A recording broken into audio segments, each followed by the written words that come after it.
Hello beta and welcome once again. A very new sessions of unit number 3 electrochemistry. बहुत interesting unit आपके पास रहेगी बेटा। ये सभी बच्चे इसको बहुत अच्छे से देखेंगे, कंप्लीट देखेंगे। काफी मजा आप लोगों को जो है इस यूनिट को पढ़ने में आएगा। तो लेट्स स्टार्ट। तो बेटा +1 को याद करिए और उसमें याद करिए आपने एक यूनिट पढ़ी थी जिसका नाम था रिडॉक्स रिएक्शन। रिडॉक्स रिएक्शन में हमने बताया था कि ये दो शब्द है, read plus ox. Read means क्या होता है बेटा? रिडक्शन। एंड ऑक्स मींस क्या होता है? ऑक्सीडेशन। तो आपको बताया था कि जो केमिकल रिएक्शंस जिसमें रिडक्शन और ऑक्सीडेशन दोनों टेक प्लेस करें उनको बोलते हैं रिडॉक्स रिएक्शन। अब जब भी कोई रिडॉक्स रिएक्शन होती है बेटा तो उसमें क्या होता है, एक एलिमेंट इलेक्ट्रॉन लॉस कर देता है और दूसरा एलिमेंट क्या करता है? इलेक्ट्रॉन गेन करता है। हमने आपको एक एग्जांपल समझा था कि when zinc it will be react with the copper sulphate converted into zinc sulphate plus copper. हमने आपको बताया था बेटा कि यहाँ पे जिंक जो है वो क्या है? जीरो ऑक्सीडेशन स्टेट में, एलिमेंट्री स्टेट में है। तो और कॉपर किस में बेटा? +2 ऑक्सीडेशन स्टेट में है। Sulphate over R -2 oxidation state में होता है। सेम वे से यहाँ पे अब जिंक क्या हो गया? +2 ऑक्सीडेशन स्टेट में और कॉपर किस में होगा बेटा? 0 ऑक्सीडेशन स्टेट में। मींस क्या हुआ कि यहाँ पे कॉपर ने 2 इलेक्ट्रॉन लॉस कर दिए। यहाँ पे क्या हुआ बेटा? Loss of 2 electron. किसने किए? जिंक ने। अगर जिंक ने 2 इलेक्ट्रॉन लॉस किए तो इसका मतलब इसका क्या हुआ? ऑक्सीडेशन। सिमिलरली कॉपर ने क्या किया बेटा? +2 चार्ज था, 0 पे चला गया, मींस 2 इलेक्ट्रॉन गेन किए। इसने क्या किया बेटा? जो गेन किए 2 इलेक्ट्रॉन, 2 इलेक्ट्रॉन्स जो वो क्या हो गए बेटा? यहाँ पे गेन हो गए। और 2 इलेक्ट्रॉन गेन होने की वजह से यहाँ पे क्या हो गया आपके पास से? रिडक्शन। फिर हमने आपको समझाया कि यहाँ पे जो ये इलेक्ट्रॉन्स फ्लो करते हैं, एक इलेक्ट्रॉन लॉस करता है, दूसरा इलेक्ट्रॉन गेन करता है। मींस यहाँ पे क्या होता है? इलेक्ट्रॉन फ्लो करते हैं और इलेक्ट्रॉन के फ्लो करने की वजह से आपके पास क्या होती है बेटा? Electrical energy. आपके पास क्या जाती है बेटा? इलेक्ट्रिकल एनर्जी प्रोड्यूस हो जाती है। ये बात हमने बताई थी। किससे आई है इलेक्ट्रिकल एनर्जी? इन केमिकल की वजह से, इस केमिकल रिएक्शन की वजह से। तो हमने वहां पे एक सेल पढ़ा जिसको हम लोग क्या बोलते हैं बेटा? Galvanic cell. क्या बोलते हैं बेटा? गैल्वेनिक सेल या वोलेटिक सेल या इलेक्ट्रोकेमिकल सेल भी बोल देते हैं। वो गैल्वेनिक या वोलेटिक सेल क्या था बेटा? जिसमें हम लोग क्या करते थे? केमिकल एनर्जी को क्या करते हैं बेटा? कन्वर्ट करते हैं इलेक्ट्रिकल एनर्जी में। Converted into electrical energy. ये बात हम लोगों ने आपको पढ़ाई थी। ये सारी बात हमने क्या की थी? +1 में पढ़ी थी। अब हम लोग सोचते हैं कि क्या इसका उल्टा भी पॉसिबल हो सकता है? इसका उल्टा होने का मतलब क्या? इसका रिवर्स का मतलब क्या बेटा? कि क्या इलेक्ट्रिकल एनर्जी को केमिकल एनर्जी में कन्वर्ट किया जा सकता है? अगर हम लोग इसका उल्टा सोचे कि क्या इलेक्ट्रिकल एनर्जी को केमिकल एनर्जी में कन्वर्ट किया जा सकता है, हम लोग क्या करते हैं? मोल्टन सोडियम क्लोराइड ले लेते हैं बेटा, मोल्टन NaCl ले लेते हैं। अब ये जब सोडियम क्लोराइड मोल्टन स्टेट में है तो ये क्या है? नॉन स्पॉन्टेनियस रिएक्शन है। ये क्या है बेटा? नॉन स्पॉन्टेनियस रिएक्शन है। समझ गए? लेकिन जैसे ही हम लोग क्या करते हैं बेटा? इसके अंदर से इलेक्ट्रिकल एनर्जी या इलेक्ट्रिसिटी आप लोग लिख दीजिए। जैसे हम लोग क्या करते हैं? इसके अंदर से इलेक्ट्रिसिटी पास करते हैं। जैसे हम लोग इसके अंदर से क्या करते हैं? इलेक्ट्रिसिटी पास करते हैं बेटा, तो आपके पास क्या हो जाते हैं? सोडियम आयन अलग से क्रिएट हो जाते हैं और क्लोराइड आयन अलग से क्रिएट हो जाते हैं। एक आपके पास कैटायन बन जाते हैं, दूसरे एनायन बन जाते हैं और ये जाके क्या हो जाते हैं? एक इलेक्ट्रोड के ऊपर जो है इकट्ठे हो जाते हैं। ये जो सेल हमारे पास सेटअप होता है इसको बोलते हैं आप इलेक्ट्रोलाइटिक सेल। क्या बोलते हैं बेटा? Electrolytic cell. दो चीजें आ गई बेटा, एक गैल्वेनिक या इलेक्ट्रोकेमिकल सेल और दूसरा क्या आ गया, इलेक्ट्रोलाइटिक सेल। गैल्वेनिक सेल में क्या होता है, जो केमिकल एनर्जी है उस केमिकल एनर्जी को कन्वर्ट किया जाता है इलेक्ट्रिकल एनर्जी के अंदर। Chemical energy converted into electrical energy. And electrolytic cell में क्या होता है, electrical energy converted into chemical energy. Electrical energy converted into chemical energy, this is the difference. बात समझ में आई बेटा? तो इलेक्ट्रोकेमिस्ट्री क्या है? इलेक्ट्रोकेमिस्ट्री क्या बेटा, वो केमिस्ट्री या वो ब्रांच ऑफ केमिस्ट्री है जो क्या करती है, इन दोनों को कंबाइंड स्टडी करती है। दोनों क्या करती है बेटा, कंबाइंड स्टडी। कंबाइंड स्टडी का मतलब क्या है कि how electrical energy converted into chemical energy and reverse how chemical energy converted into electrical energy। जो इन बातों को स्टडी करे बेटा, कोई भी जो नॉन स्पॉन्टेनियस रिएक्शंस है और वो किन फैक्टर्स पे ये डिपेंड करती है, उन सब चीजों को जो केमिस्ट्री स्टडी करती है बेटा, उस केमिस्ट्री को हम लोग क्या बोलते हैं, इलेक्ट्रोकेमिस्ट्री। इलेक्ट्रोकेमिस्ट्री क्या बेटा, the branch of chemistry which deals with the study of how the chemical energy converted into electrical energy and how electrical energy converted into chemical energy, या वो factors affecting the conversion of chemical energy into electrical energy और vice versa. या आप ऐसे बोल सकते हैं, कोई भी जो नॉन स्पॉन्टेनियस रिएक्शंस है, उस नॉन स्पॉन्टेनियस रिएक्शंस को है किस तरह हम लोग जो है इलेक्ट्रिकल एनर्जी प्राप्त, केमिकल एनर्जी प्राप्त कर सकते हैं, उन सब के रिलेशंस को जो स्टडी करें, उस रिलेशंस को या उस केमिस्ट्री को हम लोग क्या बोलते हैं बच्चों, इलेक्ट्रोकेमिस्ट्री बोलते हैं। बात समझ में आई? इलेक्ट्रोकेमिस्ट्री क्या है, ये बात अच्छे से समझ में आई बेटा? अब आपने क्या समझना है, क्या करना है, इस इलेक्ट्रोकेमिस्ट्री के अंदर हम लोगों ने मेनली 3 पार्ट्स पढ़ने हैं। इस इलेक्ट्रोकेमिस्ट्री के अंदर बेटा क्या करना है, मेनली 3 पार्ट हम लोगों ने पढ़ने हैं। वो 3 पार्ट कौन से हैं? एक है बेटा इलेक्ट्रोलिसिस, जो इसमें हम लोग पढ़ेंगे इलेक्ट्रोकेमिस्ट्री के अंदर, वो 3 मेन पार्ट्स पढ़े जाएंगे बेटा। और वो मेन 3 पार्ट कौन से हैं, इलेक्ट्रोलिसिस,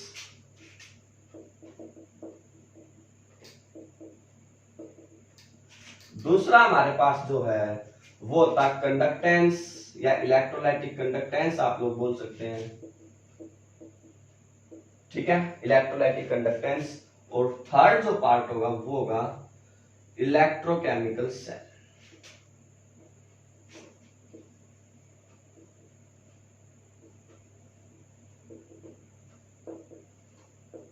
ये 3 जो है हमारे पास क्या है, मेन पार्ट्स हैं, जो इलेक्ट्रोकेमिस्ट्री के अंदर बेटा हम लोग क्या करेंगे, आने वाले अगले 10-15-20 वीडियो के दौरान स्टडी करेंगे।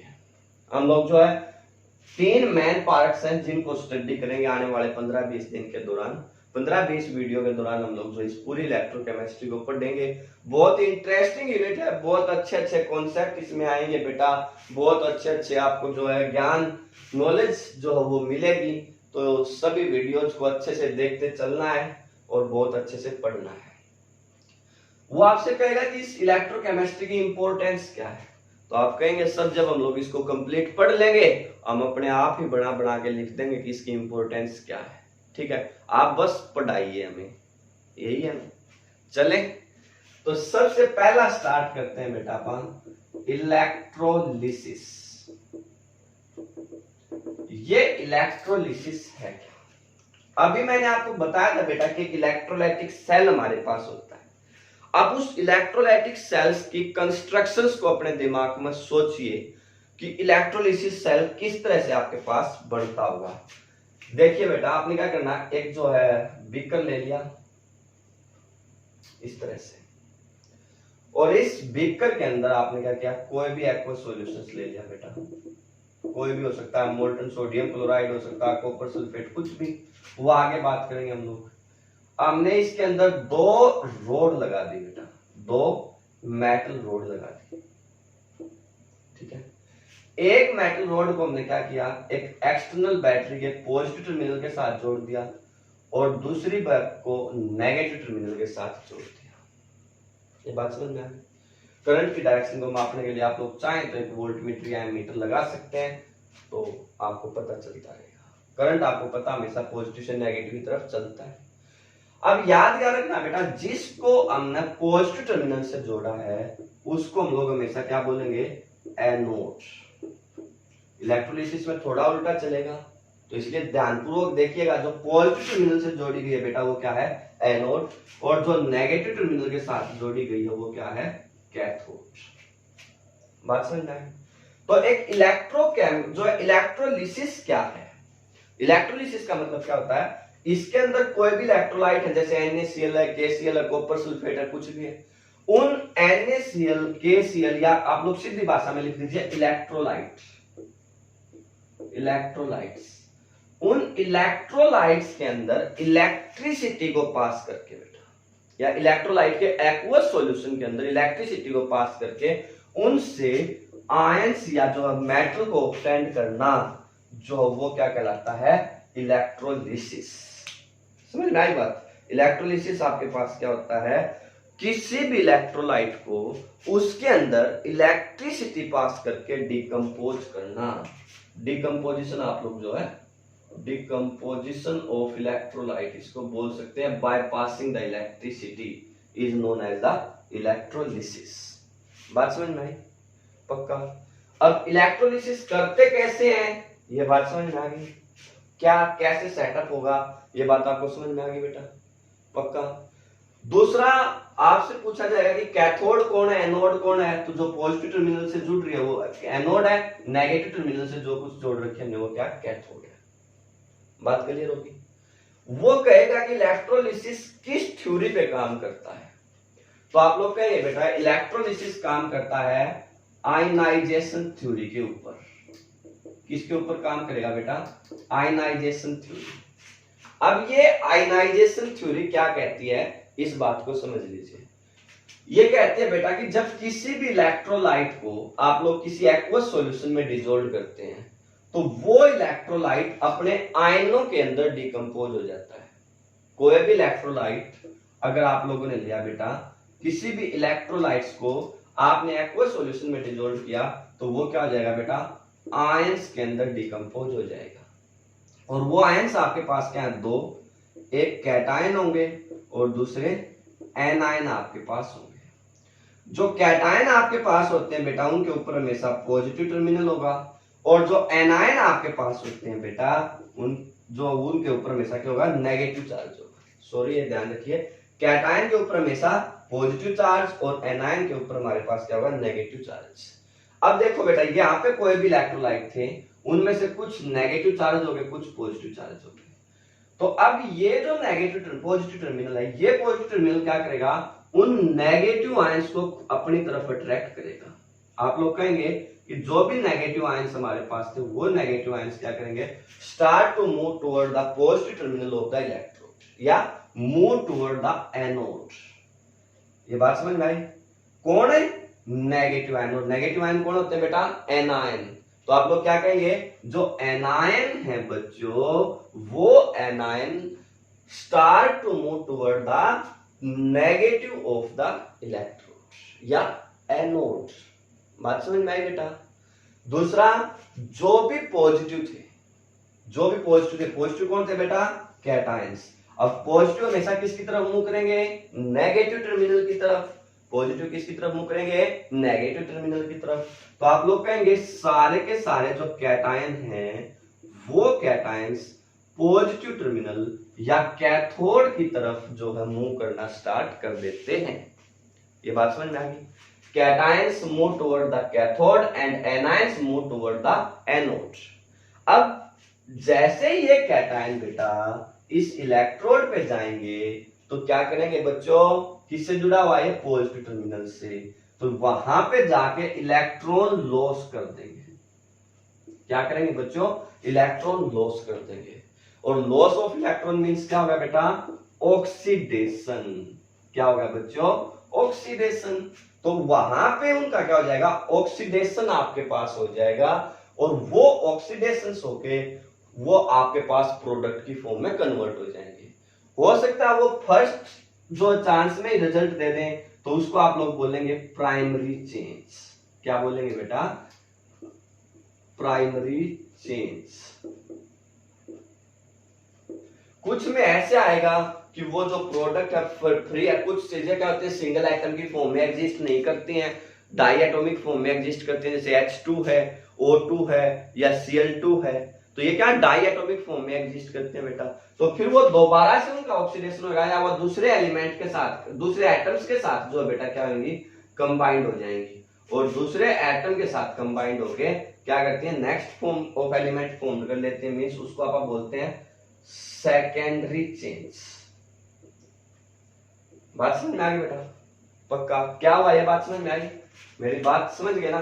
एनायन जो थे वो एनोड पे गए, एनोड क्योंकि पॉजिटिव टर्मिनल से जुड़ा हुआ था, तो वहां पर जाके उन्होंने इलेक्ट्रॉन को लॉस कर दिया, और इलेक्ट्रॉन लॉस करने से उनका क्या होगा बेटा, ऑक्सीडेशन।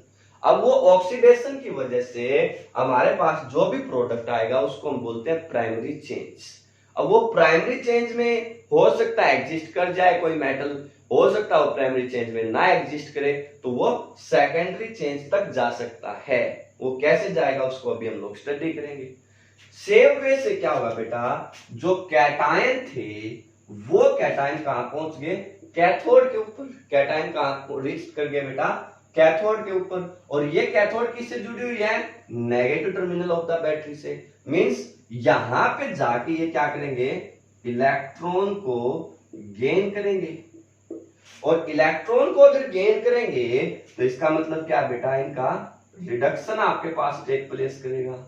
इनका क्या हो जाएगा बेटा, रिडक्शन आपके पास टेक प्लेस करेगा। हो सकता है कि वो फर्स्ट स्टेप में ही आपके पास प्रोडक्ट बना ले। अगर फर्स्ट स्टेप में प्रोडक्ट बनाएंगे तो वो क्या होगा बेटा, प्राइमरी चेंज। हो सकता है वो सेकंड स्टेप में प्रोडक्ट बनाए तो वो सेकेंडरी चेंज आपके पास आएगा। बात समझ में आई, पक्का।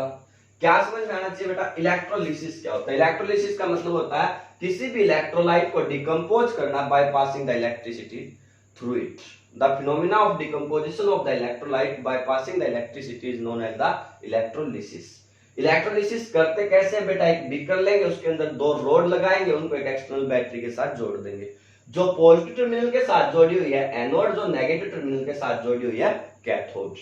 बात समझ में आ गई। इसके बाद जो भी थ्योरी है इलेक्ट्रोलिसिस की, वो थ्योरी होती है बेटा आयनाइजेशन थ्योरी। आयनाइजेशन थ्योरी क्या मानती है कि जैसे कोई इलेक्ट्रोलाइट आप किसी एक्वस सॉल्यूशन में डिसॉल्व करते हैं, उसके अंदर से इलेक्ट्रिसिटी पास करते हैं, तो वो इलेक्ट्रोलाइट आयंस में डिकम्पोज हो जाता है। मींस एक कैटायन, दूसरा आपके पास क्या हो जाएगा, एनायन।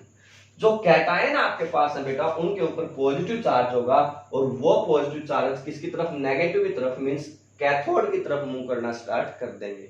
और जो नेगेटिव चार्ज था, जिनको हम लोग जो है एनायन, वो क्या करेंगे, नेगेटिव चार्ज हमेशा पॉजिटिव टर्मिनल की तरफ मूव करना स्टार्ट कर देंगे। मींस वो जो एनायन थे नेगेटिव चार्ज वाले, वो एनोड की तरफ मूव करना स्टार्ट कर देंगे। एनोड पे जाके बेटा वो क्या करेंगे, इलेक्ट्रॉन लॉस करेंगे। इलेक्ट्रॉन लॉस करने से उनका ऑक्सीडेशन आपके पास हो जाएगा, और वहां से वो प्रोडक्ट की फॉर्म में कन्वर्ट होना स्टार्ट हो जाएंगे। उसमें प्राइमरी चेंज में भी प्रोडक्ट आ सकता है और सेकेंडरी चेंज में भी प्रोडक्ट आ सकता है। सिमिलरली जो कैटायन आपके पास थे, जिनके ऊपर पॉजिटिव चार्ज था, वो कैथोड के ऊपर जाएंगे, क्योंकि कैथोड नेगेटिव टर्मिनल से जुड़ा हुआ है, इसलिए वहां से वो इलेक्ट्रॉन गेन करेंगे बेटा, और उनका रिडक्शन आपके पास टेक प्लेस करेगा। बात समझ में आई। What is the theory of electrolysis. बात समझ में आ गई, पक्का, क्लियर है सभी को। इसके बाद अगर हम लोग जो एग्जाम्पल्स की बात करें, अगर एग्जाम्पल की बात करें इलेक्ट्रोलिसिस के, वो क्या होंगे, कैसे इलेक्ट्रोलिसिस किया जाएगा, देखिएगा ध्यानपूर्वक। इलेक्ट्रोलिसिस का सबसे पहले एग्जाम्पल होता है इलेक्ट्रोलिसिस ऑफ जो मोल्टन लेड ब्रोमाइड। पहला एग्जाम्पल क्या बेटा, electrolysis of molten lead bromide. जो लेड ब्रोमाइड है वो क्या होता है बेटा, PbBr2, ये लेड ब्रोमाइड है। अब आप लोग क्या करेंगे बेटा, जैसे इस लेड ब्रोमाइड को मोल्टन स्टेट में लेके जाएंगे, मींस डिसॉल्व करेंगे किसी एक्वस सॉल्यूशन के अंदर, तो ये क्या होगा, अपने आयनों के अंदर डिकम्पोज हो जाएगा। Means lead ion as a cation आपके पास बन जाएंगे, और जो ब्रोमाइड आयन है वो आपके पास क्या हो जाएंगे, एनायन की फॉर्म में मूव बन जाएंगे। अभी मैंने आपको बताया था कि जो कैटायन होते हैं वो हमेशा किसकी तरफ मूव करेंगे, कैथोड की तरफ मूव करेंगे, और जो एनायन होते हैं बेटा वो हमेशा एनोड की तरफ मूव करेंगे। अब कैथोड की तरफ जब कैटायन आपके पास कैथोड की तरफ मूव करेंगे बेटा, तो इन दैट केस आपके पास क्या होगा, जो लेड है वो लेड कैथोड के ऊपर जाएगा और वहां जाके 2 इलेक्ट्रॉन गेन करेगा, और 2 इलेक्ट्रॉन गेन करके लेड मेटल के अंदर कन्वर्ट हो जाएगा। सिमिलरली जो ब्रोमाइड आयन आपके पास हैं वो एनोड की तरफ जाएंगे और 1 इलेक्ट्रॉन लॉस करके ब्रोमियम आयन में, ब्रोमियम एटम में कन्वर्ट हो जाएंगे। लेकिन आपको पता है कि जो ब्रोमियम एटम होता है बेटा वो क्या है, अनस्टेबल होता है, तो वो दूसरे ब्रोमियम एटम के साथ कंबाइंड होके ब्रोमियम मॉलिक्यूल्स बना लेंगे या Br2 मॉलिक्यूल्स बना लेंगे, और वो Br2 मॉलिक्यूल्स आपके पास रिलीज हो जाएगी या गैस रिलीज हो जाएगी एट द एनोड। बात समझ में आई बेटा? क्या कहेंगे आप लोग? आप लोग कहेंगे कि सर एट कैथोड हम लोगों को पता चल गया कौन जाएगा, लेड। कौन जाएगा बेटा, लेड। लेड 2 पॉजिटिव जाएगा, वहां जाके क्या करेगा सर, 2 इलेक्ट्रॉन गेन करेगा, और 2 इलेक्ट्रॉन गेन करने के बाद सर कन्वर्ट हो जाएगा लेड में। बात समझ में आई? ये क्या बन गया आपके पास, लेड। लिख कहां पे हुआ बेटा, ये कैथोड के ऊपर। क्या किया इसने, 2 इलेक्ट्रॉन गेन, और इलेक्ट्रॉन गेन करेगा तो हमेशा क्या होता है बेटा, रिडक्शन। क्या बोलते हैं उसको, रिडक्शन। और क्योंकि लेड आपको चाहिए, लेड की फॉर्म में एग्जिस्ट करता है, तो साथ में आप लोग कह देंगे क्या है, प्राइमरी चेंज। क्या बच्चों, ये प्राइमरी चेंज। बात समझ में आई? अब आप कहेंगे कि क्या हुआ सर, कि जो एनोड था आपके हमारे पास, एनोड के ऊपर कौन जाएगा, कौन जाएगा बच्चों, ब्रोमियम जाएगा। ब्रोमियम नेगेटिव था, तो ये क्या करेगा सर, कि 1 इलेक्ट्रॉन लॉस करके ब्रोमियम फ्री रेडिकल बना लेगा। इसने क्या किया बेटा, 1 इलेक्ट्रॉन लॉस। क्या किया बच्चों, 1 इलेक्ट्रॉन लॉस, और लॉस ऑफ इलेक्ट्रॉन है तो ऑक्सीडेशन। क्या होगा बच्चों, ऑक्सीडेशन। और ये क्या है इसका, प्राइमरी चेंज। लेकिन मैंने कहा था कि ब्रोमीन एटम्स जो है वो अनस्टेबल होता है, तो इसलिए क्या करेगा, एक ब्रोमीन एटम्स दूसरे ब्रोमीन एटम्स के साथ कंबाइंड होके ब्रोमीन गैस आपके पास बनाएगा। क्या बनाएगा बेटा, ब्रोमीन गैस। तो इसका मतलब ये क्या हो गया, अब इसका सेकेंडरी चेंज। ये क्या बच्चों, इसका सेकेंडरी चेंज। बात समझ में आई? पक्का? तो कैथोड पे क्या हुआ, एनोड पे क्या हुआ, बात क्लियर हुई? तो आप लोग क्या कहेंगे, ओवरऑल हम लोग क्या कह सकते हैं बेटा, ओवरऑल हम क्या कह सकते हैं कि जो लेड आयन हमारे पास थे वो ब्रोमियम आयन के साथ रिएक्ट किए और किस में कन्वर्ट हो गए बेटा, और उनका क्या हुआ, इलेक्ट्रोलिसिस हुआ। तो जो लेड मेटल थी, जो भी हमारे पास क्या थी बेटा, लेड मेटल थी लिक्विड स्टेट में, वो तो आ गई कैथोड के ऊपर, और जो ब्रोमीन गैस थी गैस की फॉर्म में वो निकल गई एनोड के ऊपर। आई बात समझ में बेटा?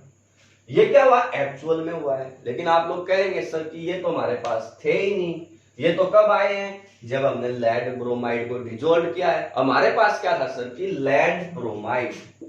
तो हम लोग तो ओवरऑल क्या बताएंगे सर इसकी, कि जो लेड ब्रोमाइड था उसका इलेक्ट्रोलिसिस जब हम लोगों ने किया, तो उसका इलेक्ट्रोलिसिस करने के बाद लेड लिक्विड फॉर्म में हमारे पास आ गया कैथोड के ऊपर, और ब्रोमीन गैस हमारे पास कहां चली गई सर, एनोड के ऊपर। आई बात समझ में बच्चों? जो इलेक्ट्रोलिसिस है बेटा, वो इलेक्ट्रोलिसिस कैसे होगा, ये बात समझ में आई आपको सभी को अच्छे से? एक और एग्जांपल करते हैं। मान लीजिए आपसे कहा जाता है electrolysis of molten sodium chloride. क्या कहा गया बच्चों? Electrolysis of molten sodium chloride. अब देखो बेटा, मोल्टन सोडियम क्लोराइड अगर आपके पास है, NaCl अगर बेटा हमारे पास है, तो इसका मतलब क्या है? NaCl को जैसे हम मोल्टन स्टेट में लेके जाएंगे तो वो sodium ion and chloride ion हमारे पास प्रोड्यूस करेगा। अभी इलेक्ट्रोलिसिस की थ्योरी में बताया था बेटा ये कैटायन है, ये किसकी तरफ जाएंगे? कैथोड की तरफ। और बेटा ये क्या है? एनायन, ये किसकी तरफ जाएंगे बेटा? एनोड की तरफ। ये बात समझ में आ गई? पक्का। अब जो कैटायन आपके पास था, कौन है? सोडियम आयन, कहां जाएगा? कैथोड के ऊपर। क्या करेगा? एक इलेक्ट्रॉन गेन करेगा। एक इलेक्ट्रॉन गेन करके किसमें कन्वर्ट हो जाएगा बेटा? सोडियम मेटल में। किसमें कन्वर्ट हो जाएगा? सोडियम मेटल में, क्योंकि वो सोडियम एटम है, मेटल एग्जिस्ट करता, तो वो प्राइमरी चेंज पे स्टॉप हो जाएगी। क्लोरीन कहां जाएगा बेटा? एनोड के ऊपर। क्या करेगा? एक इलेक्ट्रॉन लॉस करेगा। एक इलेक्ट्रॉन लॉस करके क्या करेगा? क्लोरीन एटम बनाएगा। लेकिन सर क्लोरीन एटम तो स्टेबल नहीं होता, वो तो अनस्टेबल है, तो वो क्या करेगा? दूसरे क्लोरीन एटम के साथ रिएक्ट करेगा। क्या बनाएगा सर? Chlorine gas. किस क्या आ जाएगा बच्चों? Secondary change. आई बात समझ में ना अच्छे से? क्या होगा सर? आप लोग कहेंगे कि एट कैथोड हमारे पास क्या होगा? जो सोडियम आयंस थे वो जाएंगे, एक इलेक्ट्रॉन गेन करेंगे और कन्वर्ट हो जाएंगे सोडियम मेटल में। इसमें कन्वर्ट हो जाएंगे बेटा? सोडियम मेटल में, सॉलिड में। अब ये क्या है बेटा? इलेक्ट्रॉन क्या किया है? गेन। क्या किया है? इलेक्ट्रॉन गेन किया, तो इसका मतलब क्या हुआ? रिडक्शन। और ये क्या बच्चों? Primary change. क्या है बच्चों? ये प्राइमरी चेंज। आई बात समझ में? एट एनोड क्या हुआ बच्चों? आप कहेंगे कि क्लोरीन गया सर, क्लोराइड आयन गए, एक इलेक्ट्रॉन लॉस किया और क्लोरीन एटम बनाया। लेकिन क्लोरीन एटम जो अनस्टेबल होता है, किया क्या? इलेक्ट्रॉन लॉस, और लॉस इलेक्ट्रॉन हुआ तो ऑक्सीडेशन। क्या होगा बच्चों? वो ऑक्सीडेशन और प्राइमरी चेंज। और क्या हो जाएगा? Primary change. अब ये क्लोरीन एटम्स दूसरे क्लोरीन एटम्स के साथ कंबाइंड होगा बेटा, क्या बनाएगा? Cl2। क्या बनाएगा? Cl2। ये क्या आ गया बेटा? इसका सेकेंडरी चेंज। ये क्या जाएगा बच्चों? इसका सेकेंडरी चेंज। बात समझ में आई कि नहीं आई अच्छे से? तो इसका मतलब क्या हुआ बच्चों कि जो भी आपके पास एटम्स थे, हमारे पास हम लोग क्या कहेंगे, जो ओवरऑल हमारे पास क्या हुआ? सोडियम आयंस क्लोराइड आयन के साथ रिएक्ट किए और हमारे पास सोडियम मेटल बन गई और क्लोरीन गैस वो रिलीज हो गई। लेकिन फिर से वही क्वेश्चन कि सर हमारे पास तो ये जो आयन थे ही नहीं, हमारे पास तो क्या था? सोडियम क्लोराइड था। तो डेफिनेटली आप लोग कहेंगे हमारे पास सोडियम क्लोराइड था, हमने उसका इलेक्ट्रोलिसिस किया तो हमारे पास क्या हुआ? सोडियम जो है वो कैथोड के ऊपर आ गया और क्लोरीन गैस जो है वो एनोड के ऊपर हमारे पास आ गई। समझ में आया बच्चों? अच्छे से समझ में आ रहा है ना बच्चों? पक्का अच्छे से पढ़ेंगे सभी के सभी, कोई गुस्ताखी नहीं, अच्छे से करना है ना सभी ने। अच्छे से करेंगे बेटा तो अच्छी तैयारी होगी, अच्छी तैयारी होगी तो अच्छे कॉलेज में जाएंगे, अच्छे कॉलेज में जाएंगे तो अच्छी नौकरी मिलेगी, है ना? उसी के लिए तो हम लोग पढ़ रहे हैं। समझ गए ना? पक्का। तो अगर आपको डॉक्टर बनना है, इंजीनियर बनना है तो मेहनत तो करनी पड़ेगी। 25-25, 30-30 मिनट की वीडियो तो सर की देखनी पड़ेगी, है ना? उनकी बकवासें तो झेलनी पड़ती है ना। तो नेक्स्ट अगर हम लोग बात करें इलेक्ट्रोलिसिस ऑफ जो है एसिडिकुलेटेड वाटर, एसिडिकुलेटेड वाटर, एसिडिकुलेटेड वाटर। देखो बेटा क्या होता है, जो वाटर है ना वो खुद में तो क्या होता है? पुअर कंडक्टर ऑफ इलेक्ट्रिसिटी होता है। अगर वाटर प्योर स्टेट में है तो वो क्या बेटा? पुअर कंडक्टर ऑफ इलेक्ट्रिसिटी है, तो वो आसानी से आयन आपके पास प्रोड्यूस नहीं करेगा। लेकिन अगर हम लोग क्या करें उसके अंदर सल्फ्यूरिक एसिड मिला दें, अगर हम लोग क्या करें बेटा उसके अंदर सल्फ्यूरिक एसिड मिला दें, सल्फ्यूरिक एसिड अगर हम लोग उसके अंदर मिलाएंगे बेटा तो फिर वो आसानी से आयन प्रोड्यूस कर देगा। इन दैट केस फिर आपके पास दो सिचुएशंस क्रिएट हो जाएंगी।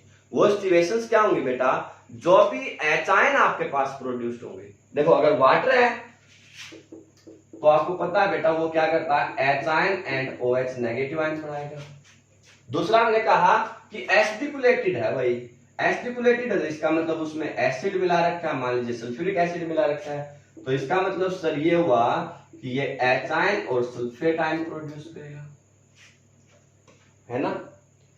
अरे सर ये तो एच आयन ही है, ये तो कैथोड के ऊपर जो आराम से चले जाएंगे, हमें समझ में आ गया। लेकिन सर हम तो यहां पे उलझ गए ना कि OH नेगेटिव आयन है और सल्फेट नेगेटिव आयन है ना। तो सर इनमें से एनोड के ऊपर कौन सा जाएगा, इनमें से एनोड के ऊपर कौन सा जाएगा। तो उसके लिए बेटा +1 की एक चीज को याद करिए, आपको समझाया गया था इलेक्ट्रोकेमिकल सीरीज, और उसमें आपको बताया गया था बेटा कि जिसका इलेक्ट्रोड पोटेंशियल कम होता है ना वो तो क्या करता है, रिएक्ट करेगा, और जिनका इलेक्ट्रोड पोटेंशियल ज्यादा है वो रिएक्ट नहीं करते हैं, वो सॉल्यूशन के अंदर एज इट इज रहेंगे। समझ गए बेटा। चले यार, तो आप लोग क्या कहेंगे बेटा, अब क्या होगा, कैथोड के ऊपर तो कौन जाएंगे, सर एच आयन जाएंगे।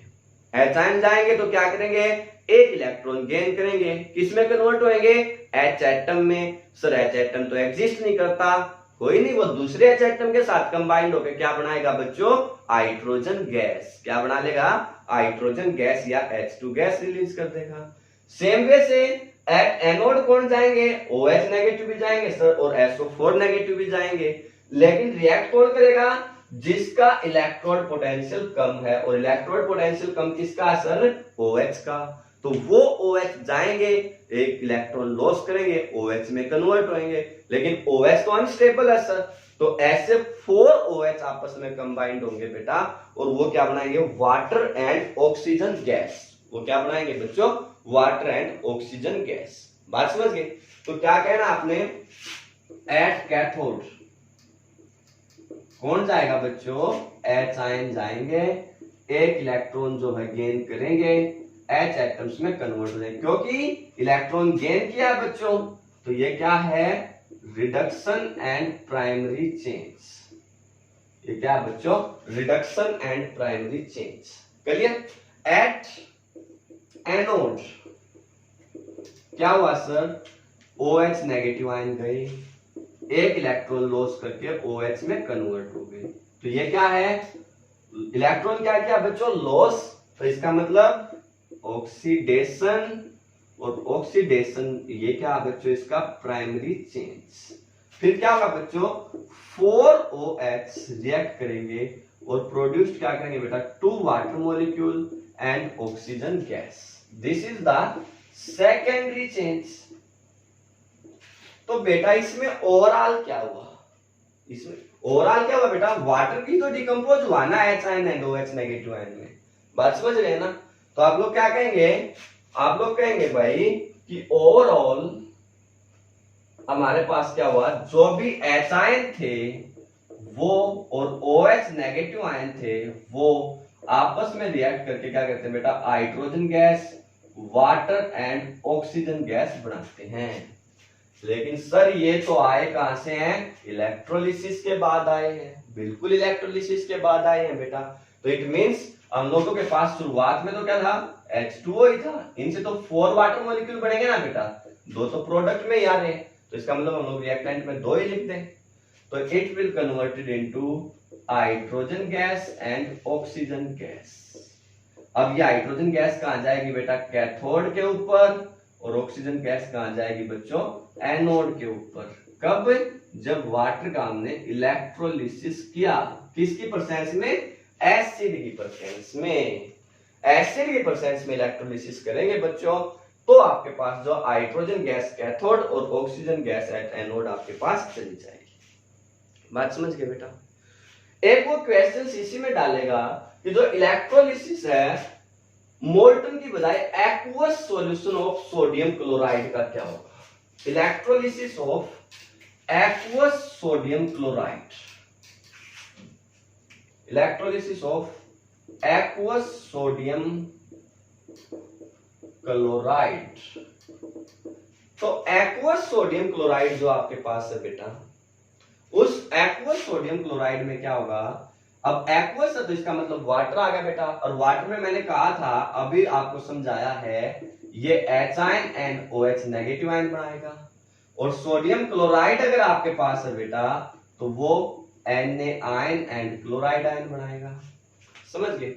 अब सर दो सिचुएशन क्रिएट होगी, कैथोड के ऊपर भी दो कैटायन हो गए और एनोड के ऊपर भी दो एनायन हो गए, तो रिएक्ट कौन करेगा, रिएक्ट वही करेगा जिसका डिस्चार्ज पोटेंशियल क्या होगा बेटा, लेस होगा। जिसका डिस्चार्ज पोटेंशियल लेस होगा वही रिएक्ट करेगा बेटा। तो आपके पास क्या होगा, एट कैथोड आप लोग कहेंगे बेटा both H ion and H ion and sodium ion are present, but due to low discharge potential जो H ion है वो रिएक्ट करेगा and Na ions remain in the solution, means H ion जाएगा बेटा, एक इलेक्ट्रॉन गेन करेगा, H atom में convert हो जाएगा, ये क्या हो गया बेटा, इलेक्ट्रॉन गेन हुआ है तो रिडक्शन एंड प्राइमरी चेंज। बात समझ में आ गई बेटा, पक्का। और दूसरा एट एनोड क्या हुआ, एनोड वासर की OH नेगेटिव आयन भी गए, Cl नेगेटिव आयन भी गए, लेकिन due to low discharge potential Cl ions जो वो क्या करेंगे, रिएक्ट करेंगे। इसको तो आगे लिख देंगे ना बेटा, ये H एटम्स दूसरे H एटम के साथ रिएक्ट करेगा, hydrogen gas and secondary change. तो एनोड के ऊपर कौन गया सर, Cl, तो Cl नेगेटिव जाएंगे, एक इलेक्ट्रॉन लॉस करेंगे, इलेक्ट्रॉन लॉस किया है तो बच्चों ऑक्सीडेशन होगा, ऑक्सीडेशन हुआ प्राइमरी चेंज, और Cl एटम्स दूसरे Cl एटम्स के साथ रिएक्शन करके सोडियम क्लोराइड, ये आपके पास क्या आ गया बच्चों, सेकेंडरी चेंज। बात समझ में आ गई बेटा। अब क्या हुआ, hydrogen gas is liberated at the cathode and chlorine gas is liberated at the anode. और एक बार पीएमटी में एग्जाम्स में जो है क्वेश्चंस आया कि what is the product left in the solution, left in the solution when जो है electrolysis of aqueous sodium chloride is carried out. तो बचा क्या बेटा, H आयन गए, क्लोराइड आयन गए, तो बचे क्या, Na ion and OH negative ion. तो इसका मतलब सोडियम हाइड्रोक्साइड जो है वो क्या था, सॉल्यूशंस के अंदर लेफ्ट था after the electrolysis of aqueous sodium chloride. बात समझ में आई कि नहीं आई बच्चों, अच्छे से सभी को आगे ना बेटा, पक्का, सच तो बोल रहे हैं ना सभी। तो एक तो एग्जाम्पल और बचता है बेटा, उसको आप लोग अपने लेवल पे ट्राई करेंगे और मुझे बताएंगे आपसे हुए या नहीं हुए, ठीक है। अगर नहीं हुए तो कमेंट हम लोग तभी समझाएंगे, ठीक है। Best of luck.